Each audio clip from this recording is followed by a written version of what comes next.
We got Chud the Builder's friend starting a race riot, man. Let's get into it. One of Chud the Builder's racist friends is outside the Carmelo Anthony trial starting a race riot. This usual suspect, Jake Lang, is the one who went to Chud the Builder's bond hearing, caused the disturbance, and got arrested for contempt of court.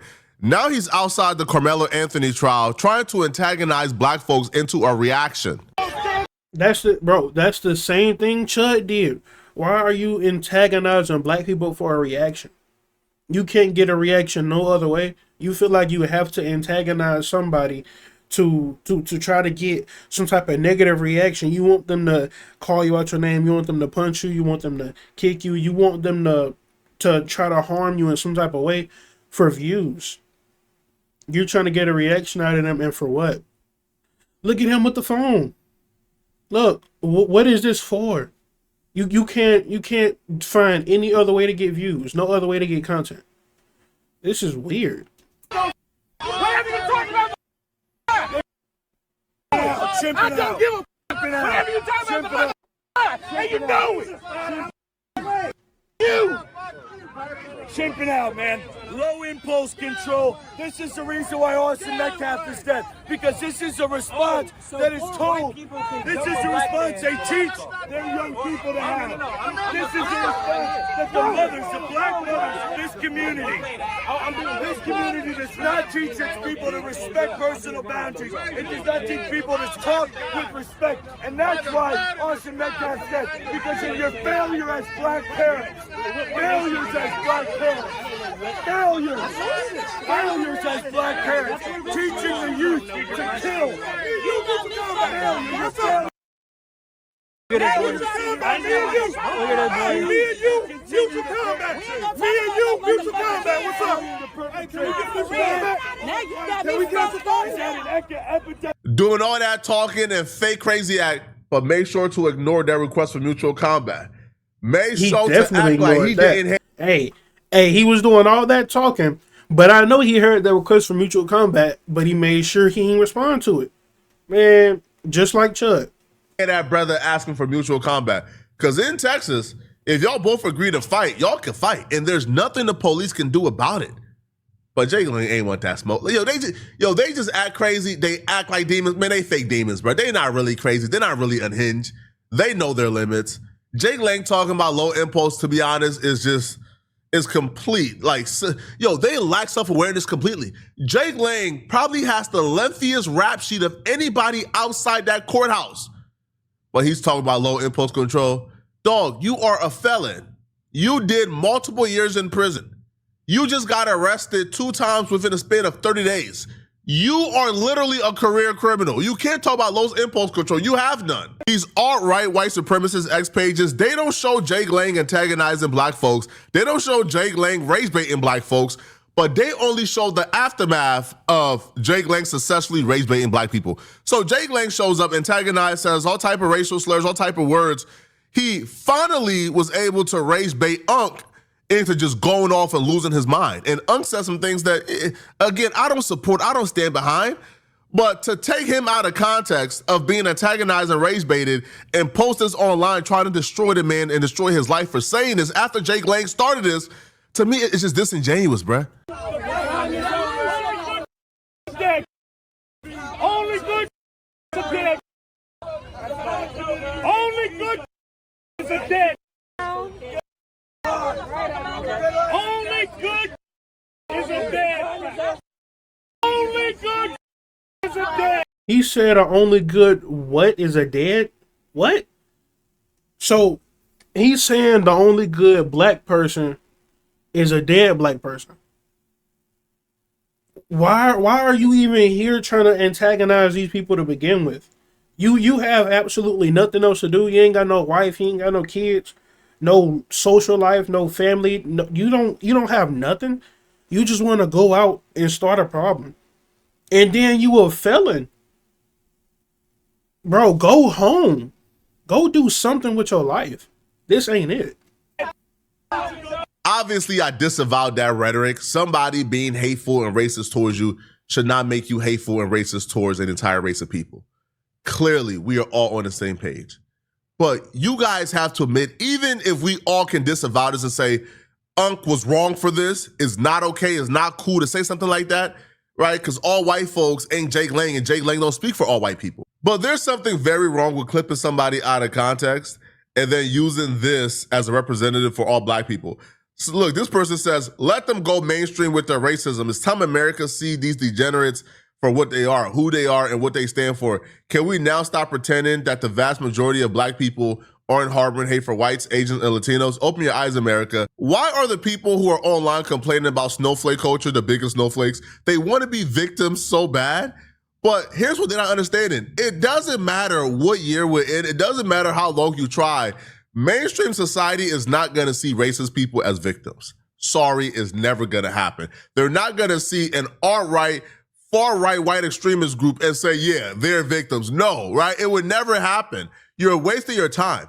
But this Carmelo Anthony trial is divided among racial lines, bruh. Like, honestly, it's divided, bruh.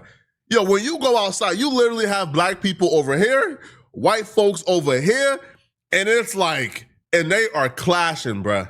And their strategies are a lot different too. And maybe somebody who's much smarter than me can break down in the comment section like the dynamics of how the black protesters are choosing to protest and how the white protesters are choosing to protest. But the black protesters are staying in groups, right? They're all kind of like concentrated in one place in one location and they're moving together. While the anti-Carmelo Anthony protesters, like, you'll have one or two like follow like the concentrated black group to protest or to like antagonize them, while you have the other ones that are standing on each corner as cars drive by to spread their propaganda. Somebody smarter than me could probably break down the social, like inner working, like I don't know, like the dynamics to why that happened or how that may be like a microcosm of America. Y'all let me know, right? Come with your best think piece on why the black protesters are moving in concentrated groups while the white protesters are kind of following the black protesters, and then, like a large majority of them are separated on individual blocks and corners to spread their propaganda as other groups is coming through, right? Now, again, I particularly don't think this like pro-Carmelo or anti-Carmelo is divided across race lines, to be honest. I know black people who think Carmelo Anthony is guilty. I know white folks who think he innocent, right? But the protest outside the courthouse is divided across racial lines, right? For some reason, or at least that's what people is trying to portray. He was not an aggressor. Carmelo was not an aggressor. He was minding his business when the boys came up to him. We the crowd. We the creed. Carmelo Anthony will walk free. We the crowd. Silence Carmelo and his family. Anthony will walk free. We the crowd. We the creed. Carmelo Anthony will walk free. We the crowd. We the creed. Carmelo Anthony will walk free. We the crowd. We the creed. Carmelo Anthony will walk free. We the crowd. We the creed. Carmelo Anthony will walk free. We the crowd. We the creed. And saying justice for Carmelo. This Carmelo Anthony trial happening days after the Cyrus Carmack Belton verdict is such a bad idea, man. Yo, race relations right now is at an all-time high. There's so much tension. Black folks just watch a 60-year-old Asian man who should have known better follow a 14-year-old black kid outside of his store who essentially didn't steal anything from his store. Follow him outside of his store, chase him down, and then shot him in the back, went to trial and got found not guilty on a jury of no black people. Right? So when black folks see that, they clearly see, okay, there's a two-tier justice system here. All right? Rules that apply to thee do not apply to we. All right? It's the rules that apply to some, like, again, other minority groups and some races do not apply to us. Dominant society has different rules. Other minority groups have different rules. We don't have that luxury. You could follow somebody down. You could stalk them. You could hunt them down. Shoot them in the back and say you fear for your life because you thought they had a gun. So when they see this Carmelo Anthony trial, it's like, hold on, bro, this trial ain't much different than, right, like the Cyrus Carmack Belton. If that Asian man can get off for shooting that 14-year-old in the back after stalking him, then Carmelo Anthony should get off, right? That's the mentality right now of a large percent of Black America. They're fed up. Now, I'll be real with y'all. My mind isn't made up in this Carmelo Anthony trial. I'm literally watching this trial as I'm not even thinking about it, honestly. Like, I'm not even really pro Carmelo or anti Carmelo. I'm kind of just here. You know, at this point, I'm kind of just here. if I'm a juror trying to figure out what took place, trying to figure out if it's self-defense. Yeah, more so that. Like, trying to Before the figure trial out started, just what happened. the things that came out had me thinking, man, Carmelo, you did kind of bad, homie. You wilding out, son. Right? You did bad. But then day one of trial, after the opening statements, which we're about to review from the prosecutors and the defense, Carmelo Anthony's self-defense case is looking a tad bit stronger. So the prosecutors start off their opening statement overselling. Even the professionals and the analysts who were saying Carmelo Anthony is cooked last week is saying, bro, after the opening statements, bro, the prosecutors, like, it sounds like they are over-promising something they can't deliver on. And once more details come out about why Carmelo Anthony was under the tent, why he was there, who was he talking to, things of that order, the series of events is looking more like self-defense, to be honest. Even the type of knife he had doesn't appear to be something you would unusually not have in your bag. Alternates, here's a portion of the prosecution's opening statement. They told this jury, we are all here because Carmelo Anthony decided to take a knife to a high school track meet and provoke another young man who he didn't know into touching him, holding an already open knife in his hand and plunging it into his heart. They went on to say that this man decided to commit an unjustified provoked murder and that this case has nothing to do with race. This is not self-defense. Let's talk about the prosecution's beginning of their case in front of this jury. With us, we have our guest, former prosecutor Nicole DeBoard, criminal defense attorney Joanna Nieves, and criminal defense attorney Mario Gallucci. It's so good to have you all on. Mario, let me get your thoughts on this first. I've been hearing you talk about it all day with Ted, but when you hear this fact that the prosecution says they have, that the knife was open inside of the bag, how compelling is that to this case? So, I mean, the prosecution's trying to make it seem like he went there with an open knife in his bag to cause a problem. I don't see it that way. It's a pocket knife. We're not talking about a machete. We're not talking about a dagger. We're not talking about a switchblade. We're talking about, an ordinary pocket knife that's used on a daily basis to do whatever utility you need to be done. So just by and I believe you're going to hear this from the defense, just by the virtue of there being an open pocket knife in a bag doesn't mean that he went there with the intent to harm someone. And I think that that's what's going to come out on the defense side once we get this trial up and running. And Joanna, what do you think about the theory that the prosecution has that Carmelo Anthony's position all along was to get someone to do something so that he could kill them? Do you think that's effective? And is Carmelo Anthony going to have to take the stand to combat that? Hi, Julia. I definitely think there's a damage that happens when you kind of over-exaggerate and emphasize things that aren't necessarily going to be consistent with what the defense is going to put forward. Carmelo Anthony was a good student. He worked. He came from a good family. He's got a support system. He participated in athletics. And you want the jury to believe that he really came to school with the intention of, or a track meet with the intention of murdering somebody. I think that's a far stretch of the imagination. I don't think even Jake Lang, if you hooked him up to a lie detector test and forced him to tell the truth, I don't even think he would tell you that Carmelo Anthony woke up that day to go ahead and kill somebody. Like Carmelo Anthony didn't wake up that day and say, yo, I'm gonna put this knife in my bag so I could use it on somebody at the track meet. That's a far stretch. Yeah, now, I don't think it unfortunately, happened in like Texas, that. though, you don't have to prove premeditated murder. You only have to prove intent within the moment. Right. And that's the difference between, let's say, Texas and other states. Other states, you got to prove this was planned. In Texas, you got to prove that when he pulled out that knife on Austin Metcalf, his intent was to murder Austin Metcalf, which I think even that is a hard stretch to prove, to be honest. Now, like during this trial or, like within like the opening statements, they was even able to prove, and they actually confessed to this in their opening statement, that Carmelo Anthony went under the tent, A, because it was raining heavy, and then 2, he had a friend under the tent. So he already had a friend he knew in the tent, so he went under the tent and was talking to his friend.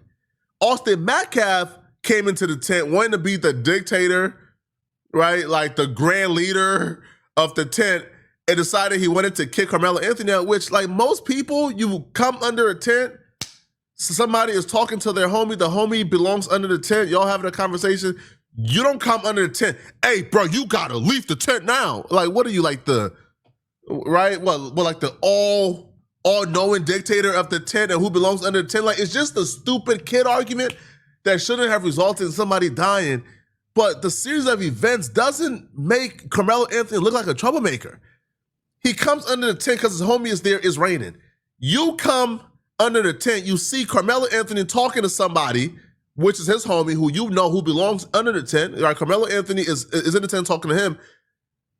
Even out of sheer respect for the person you do know that's under the tent talking to Carmelo Anthony, wouldn't you say, you know what, oh, if that's his friend, all right, cool. All right, I'm gonna just leave him alone. But coming under the tent, like trying to bully this kid, trying to attack this kid, right? Putting hands on this kid, trying to forcibly remove this kid, is right? Instead of going and calling an administrator to come and handle the situation, is why we're in a situation right now. We're not in a situation because Carmelo Anthony woke up today trying to kill somebody. Austin Metcalf, the stabbing victim, and team were under their school tent at that track meet. That Carmelo Anthony went under Metcalf's team tent during bad weather. Metcalf asked Anthony to leave the tent, prompting a fight where Anthony stabbed Metcalf. Mario, I'm going to focus on one part of that actually has come up a lot online by our viewers. Early on, there was a question of why Carmelo would have been under the tent. And I know I mentioned on air even that it could have been because it was raining. And we found out today that both sides say it was raining really bad. And the school that Carmelo Anthony went to was not one that had a tent. Is that important? Is the reason that he was under that tent important when we had this issue of the prosecution saying he went there to provoke a murder? Look, Julia, I can't agree with you more. I mean, it's raining out. There's a tent. You seek shelter. I don't think that the fact that his school did not have a tent has anything to do with it. There was a tent. It was raining. He went there. And we just found out during the opening statements that he actually had a friend in the tent that he met and spoke to. So it's not like, there's no tent and he went there with the forethought to start a fight, provoke a fight, and stab somebody. If this was any other state outside of Texas, he would probably not be on trial for first-degree murder right now, because you would have to prove premeditation. You would have to prove he came to the track meet looking to murder Austin Metcalf, and obviously that's not the case. They didn't know each other. He went under the tent because it was raining, not to cause trouble. He went under the tent because his homie was there. Austin Metcalf came and an altercation took place. Now, him stabbing Austin Metcalf, I still can't get on board with. But do I think that this is just cold-blooded? This kid went to kill, like common sense would tell you that's not true at all. Now, we finally got an understanding of what the defense of Carmelo Anthony would be in their opening statement. And here's what they had to say. But we have Cody Thomas. He's there right now and will be giving us notes throughout the day. This is defense attorney Mike Howard saying self-defense is useless if you wait until it is too late to use it. In that moment, when Austin makes the first physical contact, he reacts in a split, he meaning Carmelo Anthony reacts in a split second of fear and chaos. Well, why didn't he just walk away? There's an answer. After Carmelo defended himself, he ran. He didn't stab twice. He dropped the knife right by the tent on the bleachers. Instead of running to the exit, he goes onto the track and walks right up to a coach and stayed with this coach until that officer arrived. Let's bring back in our panel, see what they think about the defense side of things. Still with us, trial attorney Mario Gallucci, former prosecutor Nicole DeBoard, and criminal defense attorney Joanna Nieves. Nicole, I'm going to start with you on this one because now we're getting more details, at least from the defense perspective, about what Carmelo Anthony did immediately after the stabbing. How important is that? I think it's very important, and I think that the prosecution is going to harp on the idea that, well, if you're fleeing, then that we can use that as evidence that you have a consciousness of guilt. What the defense is going to say is exactly what you heard in the opening arguments. He wasn't fleeing at all. He was running to safety. He was running to the safety of an adult. And Day one definitely went to Carmelo Anthony and his team. They did a brilliant job. Now, it gets even better for Carmelo Anthony. You know the narrative online. Man, Carmelo Anthony wasn't even supposed to be at the track meet. He wasn't even supposed to be at the tent. That narrative got actually the Uno reverse card.